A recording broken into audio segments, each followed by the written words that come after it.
Hello, guys and girls. Okay, so how are you?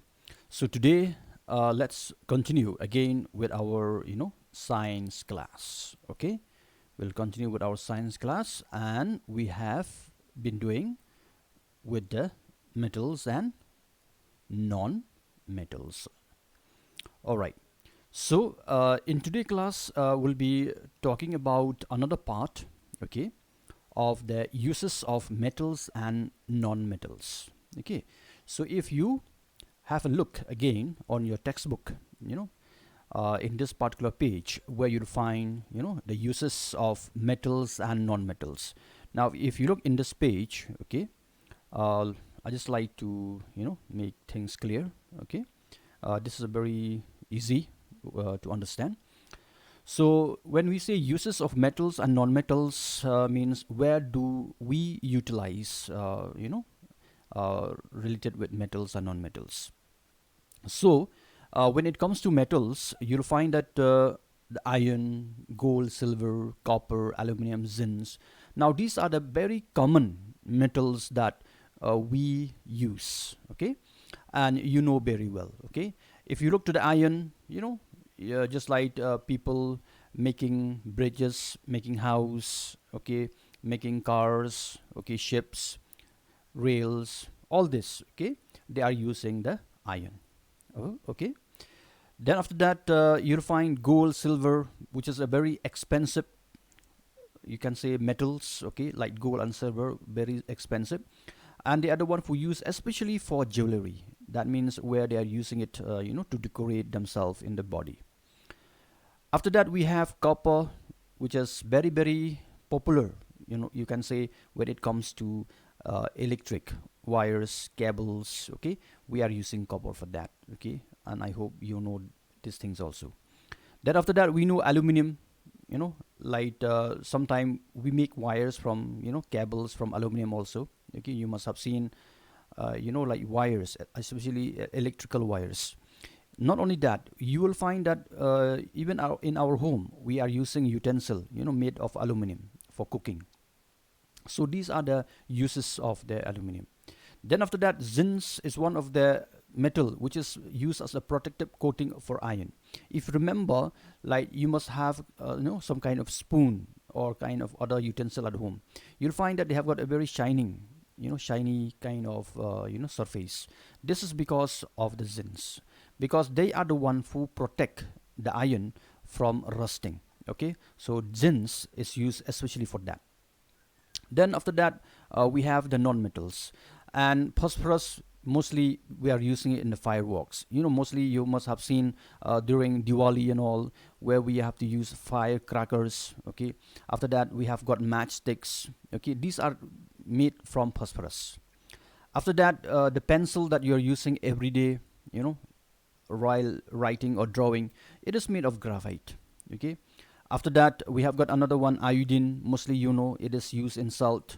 Okay, and which is one of very important, you can say, element in our body. Then after that, we have got chlorine, which is used for bleaching. We used to have bleaching powder for for cleaning our home, you can say, okay, our surrounding. So chlorine is one of the non-metal which is using in that one. Even they use it for to make the water pure.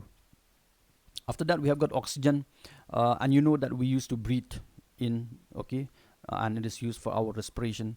Not only that, oxygen, in the presence of oxygen only we can do, combustion means like we can use it for burning purpose. That means burning of any objects is possible only because of oxygen.